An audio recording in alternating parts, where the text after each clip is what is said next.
Ano eh. Unang service vlog ko ngayong 2024. Grabe ang gaganda talaga ng mga bike nila ni Sir Edward. Grabe, sobrang lulusog. Kaya tara, samahan niyo ako.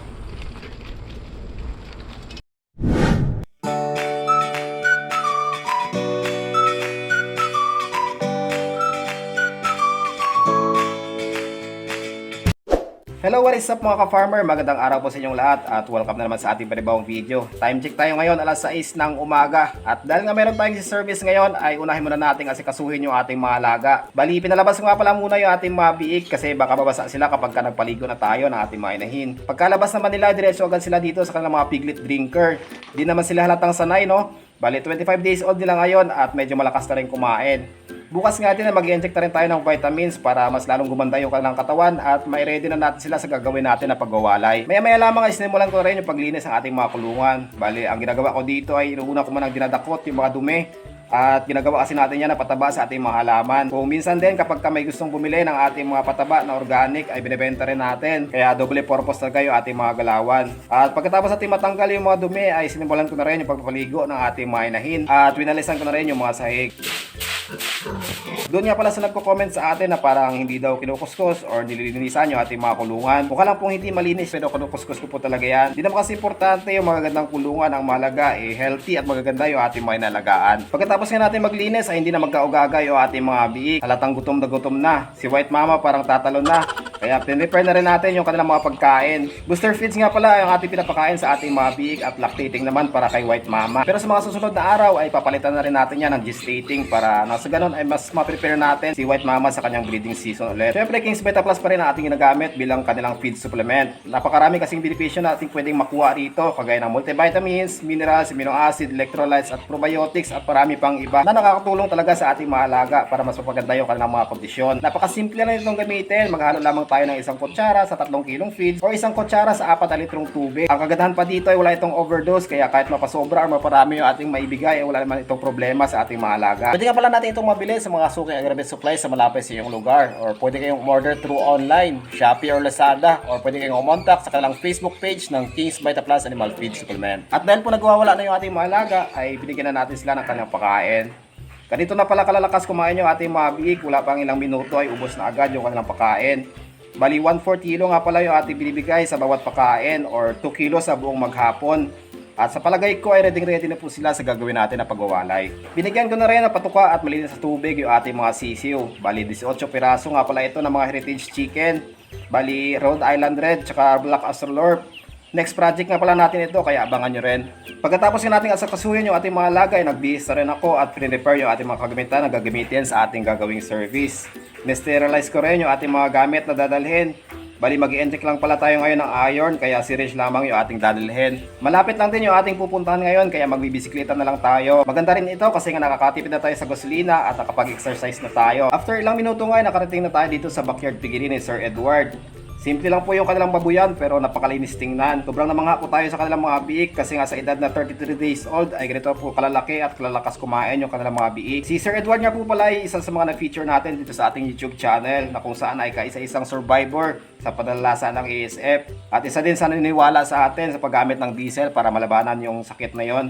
Kaya hanggang ngayon ay nandito pa rin siya at tuloy-tuloy pa rin yung kanyang pag-aalaga. Sa katunayan nga, napagbenta siya ng 6 na patiners nung nakaraan. Yun po yung mga survivor. At umabot lang din naman ng 150,000 yung napagbentahan. Kaya grabe, sobrang nakaka-inspire talaga. Kaya ang may papayo ko sa mga nakakaranas ng failure sa buhay or sa mga negosyo man, huwag tayong sumuko, laban lang tayo. Dahil hindi natin alam kung kailan yung swerte na darating sa atin. At ang pinaka-importante, marunong tayong tumanggap ng opinion or suggestion ng iba.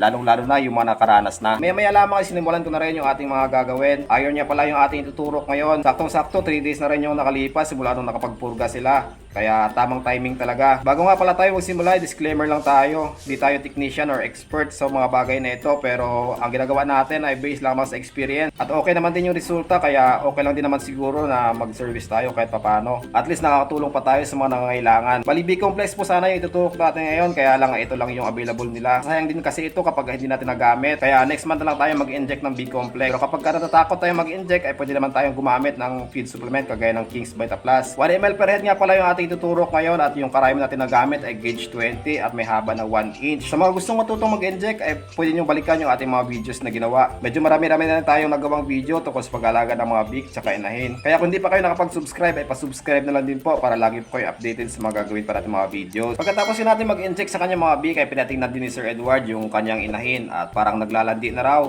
At di naman siya nagkamali, no, dahil sa meron ng mga sinyales at siguro bukas or makalawa ay magpapasampa na rin ito. Sobrang natutuwa lang tayo dahil sa kabila ng grabing pananlasa ng ESF dito ay ito pa rin kami, tuloy-tuloy pa rin yung pag-aalaga at dahil po yan sa paggamit natin ng diesel. Shoutout nga pala kay Sir T. Balboa, siya yung nagturo sa atin at nag-share tungkol sa paggamit ng diesel kung paano malabanan yung ESF. Kaya hanggang ngayon, si Sir Edward at kami rito ay tuloy-tuloy pa rin yung pag-aalaga. Sa mga interesado nga pala tungkol sa paggamit ng diesel, pwede niyong balikan yung ating mga videos na ginawa, no? So, meron tayong mga videos na tungkol sa paggamit ng diesel. So, kung interesado po kayo, pwede niyong balikan yan at pwede niyong gayahin. Pero, syempre, nasa sa inyo pa rin yan kung susundin niyo. Basta kami dito, ay yun po yung nakaligtas sa aming mga baboy. Kaya ngayon ay tuloy-tuloy pa rin yung aming paggamit. So, yung mga farmer, maraming salamat yung panonood at sana po may nakuha kayong idea sa ating video ngayon.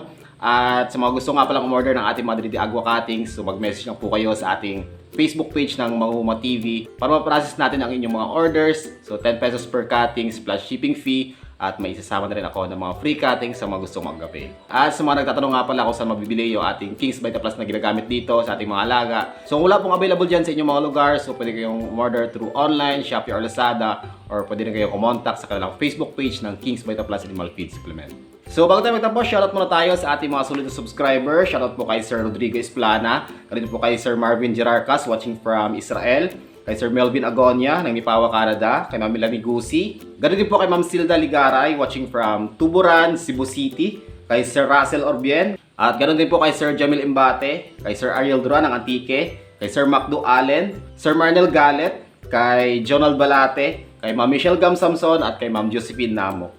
Pa-subscribe din ako mga farmer at pabisita sa mga YouTube channel nila AgriWells Vlog, AgriWell Adventures, Farm Ideas, Ka-Farmer TV, A&M Piggery, Ma'am Lynn Promdi at Trigban Farm TV. So ay mga farmer, maraming salamat sa inyong panonood. At sa mga gusto mo po shoutout, comment lang kayo sa ating comment section para may shoutout kayo sa ating mga next vlog. At sa mga hindi po nakapag-subscribe, ay subscribe lang din po para lagi po kayo updated sa mga bago nating videos na ilalabas. So hanggang sa muli mga farmer, happy farming!